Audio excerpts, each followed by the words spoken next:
What's up everybody, Brick Sanchez here today with another Building Lego Hogwarts update, and in today's update I'm going to be showing you our newly made Astronomy Tower.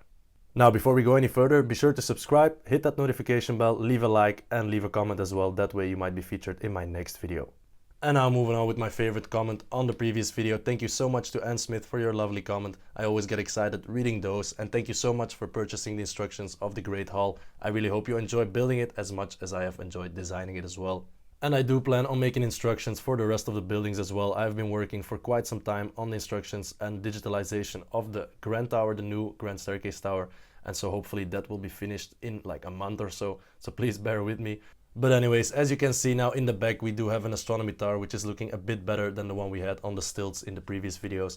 And as you can see, I've added some lights in there already. We got some flickering lights out there. So let's take a closer look at that. But before we do that, I'm going to show you something else that I've only shown in the shorts.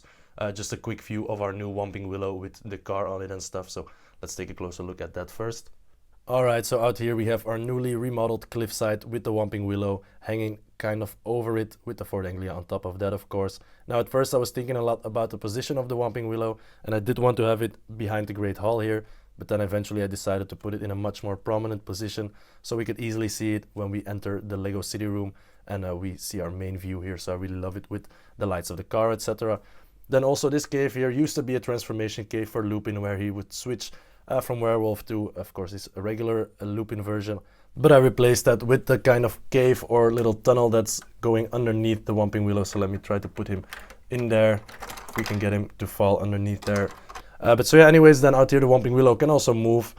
So we have this little, root sticking out of here. So we can just put that up and down, and that way he moves with the light still intact. And now moving on with our Astronomy Tower itself. I'm really happy with the position of it. Now in the movies this tower is supposed to be a bit to the back, but yeah, of course I have the wall out there, so I couldn't place it any further back than we have it right now, but I really do love the position of it right now. Now it's still on a temporary platform there, which I want to change up. I might add 1 or 2 floors underneath there depending on how high that little stream of water that I'm going to place there will be. But anyways, I'm really happy with the way that it covers up that ugly seam that we had in the back there, and I really like the way that now these backgrounds flow and are not abruptly stopped by that seam, which was pretty ugly. And then from out here you can also see Dumbledore falling out of the Astronomy Tower, and you can see somebody using a greenish curse out there as well. So yeah, in the movies this is not the exact place where he falls off. He is supposed to fall off that little tower out there, but because my Astronomy Tower isn't big enough, it isn't scaled up big enough to have like a really Dumbledore, Snape and Malfoy out there. That's why I decided to let him fall out of there. It's also kind of a very visual, like I really like the visual effect that it gives, like him falling out of that circle, and also like the green lighting up the circle out there as well. Alright, so here we have the tower in all of its glory. Let me just pan up a little bit, and I'm gonna start off with the top floors here. As you can see, we got Snape out there casting the Avada Kedavra spell on Dumbledore here. But let's start off with this small spire out here, so I'm gonna turn this around. Alright, so first thing you might notice out here is the kind of behind the scenes for all of these lights and stuff. So I didn't really have a good spot out here to hide all of the cables in because it's such a thin building. So I just added it to the side, to the back side here. So now you can see the effects board, which leads to the effects of the Avada Kedavra. We also have our light for the telescope out there. And then it's pretty impossible to see on camera, but there's also a kind of flickering light in one of those like ball type of things there. Alright, so let's start off all the way on top here. As you can see, we got the smallest spire out here, and I'm very glad with the design that we got on top there. So I've used some Technic elements which are interconnected with these Monkey Kit bars, which are available at the Lego store. And I've had them for quite some time and never really had any use for them, but I really love the small detailing and small edges that they have. And then going down in our second spire out here, so we got some of these kind of balls out there, which I kind of imagine to be some type of astronomical measuring device or something like that. And then we also have a telescope out there, which when I turn it around you can see glows, slowly glows and then fades back out. So I thought that would be very cool. It also looks pretty cool in the layout. And then out here these balls as well. Let me just turn off the light here quickly so you can see what effect that it has. So you can see just the biggest one out there has a bit of a flickering effect as well. I just wanted to get some more effects in this effect board because I feel like it would just be such a waste to only have it going on the Avada Kedavra there.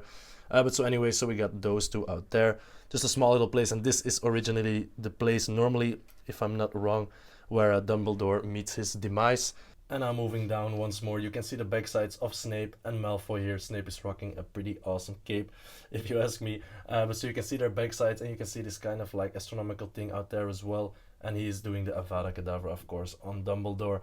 Now this, I took some inspiration for this section out here from the Hogwarts Legacy game, where there is like this little round platform, and there are lots of like wooden beams and stuff right along that great circle there. So I kind of took some inspiration of that, but I also kept this type of astronomical thing that they have in the movie, so that's supposed to be in that other spire on top there.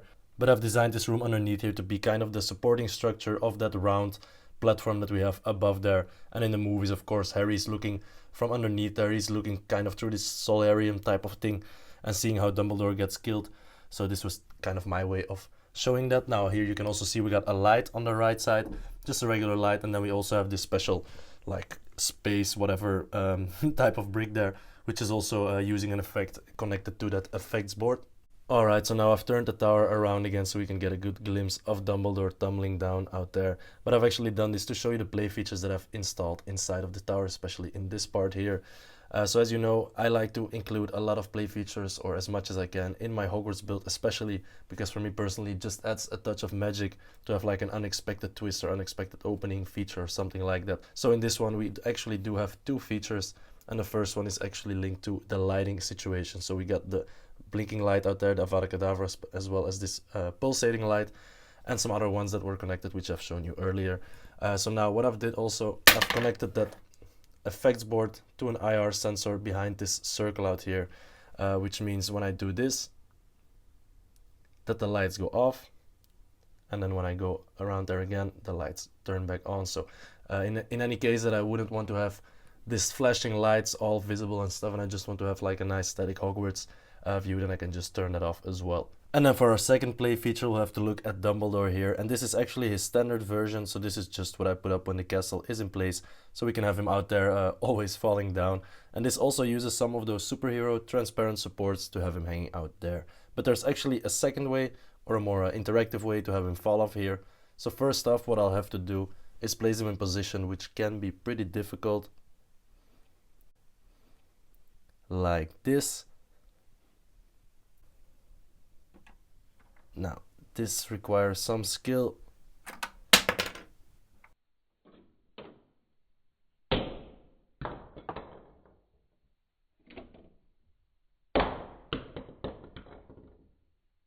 So yeah, that is the play feature for this floor here. So as you can see, I can easily remove our little wand here again, and then we'll place our static Dumbledore back on its original position. He's been through a lot already. Alright, so now that I've shown you the top part of this tower, it's time to go down one level more. So as you can see, these three windows out here, those are actually the windows in that room where Harry is standing, which is only accessible through the back. But up front, one floor lower here, we can open this up, and that brings us to the Astronomy Classroom here. So this is where they have the theoretical lessons, and then whenever they need to do some practical stuff, they go all the way upstairs, of course, to look into those telescopes and stuff. So out here I just put in Sinistra here, and then out here on the left side I just added in some curiosities, like some more of those telescopes, and then some type of like infrared viewing glass or something. And then we also added in a small little light out there. And then going down another 2 floors, we got these two here, which are kind of interconnected, so that's why I wanted to open up the bottom one here first. So once we open this up, we got another common room out here. So this is the Ravenclaw common room, which is very tiny. As you can see, we got a bit of a fireplace out there, and then we got 2 of these sofas here, which came from that new Crest set. I got a bunch of other stuff from there as well, so I got this emblem on top of there as well. Then out here we also have a little bit of a desk area with some letters and stuff. You know, they like to read and they like to do smart stuff as well. And then I've also added in a little light out here, just for in the dark it's a lot more visible. So this fireplace does not give off that much light, so you can close this up or get it a bit closer to get some more light in there as well. But I really love the way all of the lights look through the windows, because they're not all fully lit. They all have like these small, you know, areas inside of these windows where there's more light and stuff, and I really think that gives an authentic look, which you will probably see once I show you the full castle again. But so yeah, anyways, we got that going on out here. On the left side we got some books on this case out there as well. So yeah, nothing too much, nothing too fancy. This will probably be the smallest common room that I will make in the castle. But anyways, I really love the way it turned out. Also, these parts I got from the Pick a Brick wall, so I've been wanting to use those for a long time as well. Now let's open up the second floor. And here you can see we got the bedrooms. So the beds out here for the Ravenclaws. We got some chests. We got a holder for an umbrella and stuff. And I've used those same designs that we got with the Gryffindor, like common room gift with purchase. So these like beds here, which are pretty cool, those 4 posters or something. So I really like those. You can see here we got a pretty messy one out there. And then we also got this nice little banner out there. So we got our Luna Lovegood out here, who has a bunch of stuff on her bed. She also has this weird flickering vial of something. So that's pretty, we're not sure what that is. Probably some magical creatures that no one else can see. And I've also added in just a little light out there as well, just to illuminate the space completely. And now with the addition of the Ravenclaw common room, I also want to address a question on my last video where someone asked if I have a Hufflepuff common room as well. And I do actually, it's here behind this wall. And as you might have noticed, we got a little hole out here as well, perfectly fit for our little magic wand. So when I twist this, then this wall out here opens up. I have a video about this as well, somewhere in my video list. But anyways, then you can look inside here. You can see we got a little couch there. We got a little fireplace as well. In the back we got some 4 posters and a lot of plants.